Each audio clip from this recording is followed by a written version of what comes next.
Government NTA റദ്ദു ചെയ്യുകയാണെന്ന് പറയുന്ന വാർത്ത നമ്മളിലേക്ക് എത്തുന്നത്. ഇതുമായി ബന്ധപ്പെട്ട് വർഷങ്ങളായി ഒരുപാട് വിദ്യാർത്ഥികൾ നെറ്റ് പരീക്ഷ എഴുതുന്നതിന് വേണ്ടിയിട്ട് വിവിധ സ്ഥലങ്ങളിലേക്ക് കടന്നു പോകുന്നു. വർഷങ്ങളായി കോച്ചിങ് സെന്ററുകളിൽ ഓൺലൈൻ സംവിധാനങ്ങളിലൂടെ ഓഫ്ലൈൻ സംവിധാനങ്ങളിലൂടെ ഒരുപാട് വിദ്യാർത്ഥികൾ രാപ്പകലോളം നിരവധിയായ ദിവസങ്ങൾ ഉപയോഗിച്ചുകൊണ്ട് പഠിക്കുന്ന പ്രധാനപ്പെട്ട പ്രവേശന പരീക്ഷയാണ് നെറ്റ് പരീക്ഷ എന്ന് പറയുന്നത്.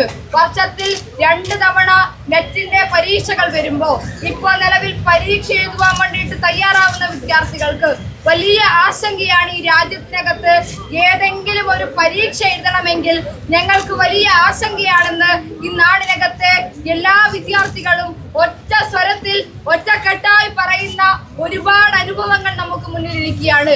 ഈ നാടിനകത്തെ SFIക്ക് ചോദിക്കാനുള്ള ഒരൊറ്റ ചോദ്യമാണ്, ഈ നാടിനകത്തെ വിദ്യാർത്ഥികളുടെ ആത്മാഭിമാന ബോധത്തിന്, ഈ നാടിനകത്തെ ഓരോ വിദ്യാർത്ഥിയുടെയും ജീവന്റെ തുടിപ്പിന് ഈ നാടിനകത്തെ കേന്ദ്ര ഗവൺമെന്റ് എന്ത് വിലയാണ് കൽപ്പിക്കുന്നതെന്നാണ് SFI ഈ നിലയിൽ ഈ പ്രതിഷേധ പരിപാടികളെ ചോദിച്ചു പോകുന്നത്. എത്ര പരീക്ഷകൾ, എത്ര വിദ്യാർത്ഥികൾ ഇതുമൂലം ആത്മഹത്യ ചെയ്യുകയാണ്. ഈ നിലയിൽ നീറ്റ് പരീക്ഷയുമായി ബന്ധപ്പെട്ട് 22 വിദ്യാർത്ഥികളാണ് ആത്മഹത്യ ചെയ്തത്. ആത്മഹത്യ എന്ന് പറയുവാൻ വേണ്ടിയിട്ട് ഞങ്ങൾക്ക് സാധിക്കില്ല.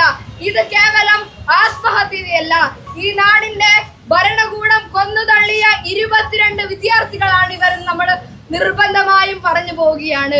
ഇനിയും എത്ര പരീക്ഷകൾ വരുവാൻ വേണ്ടിയിട്ട് കാത്തിരിക്കുന്നു.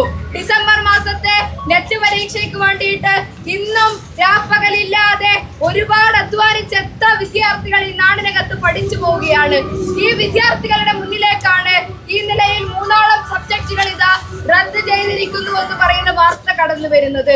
ഈ നാടിനകത്ത് കേന്ദ്ര ഗവൺമെന്റ് എന്ന് പറഞ്ഞാൽ ശവം തൂക്കികളാണ്, കൊന്നു തള്ളുന്ന വലിയ ഒരു കൂട്ടം ഗുണ്ടാസംഘങ്ങളാണ് SFI പറഞ്ഞു പോവുകയാണ്. ഈ നാടിനകത്ത് പഠിക്കുവാൻ വേണ്ടി കടന്നു വരുന്ന, പരീക്ഷ എഴുതുവാൻ വേണ്ടിയിട്ട് ഉറക്കമൊഴിക്കുന്ന വിദ്യാർത്ഥികളുടെ കൂടെ SFI ഉണ്ട് എന്ന് പറയുന്ന വലിയ പ്രഖ്യാപനമാണ് ഞങ്ങളിവിടെ പറഞ്ഞു പോകുന്നത്.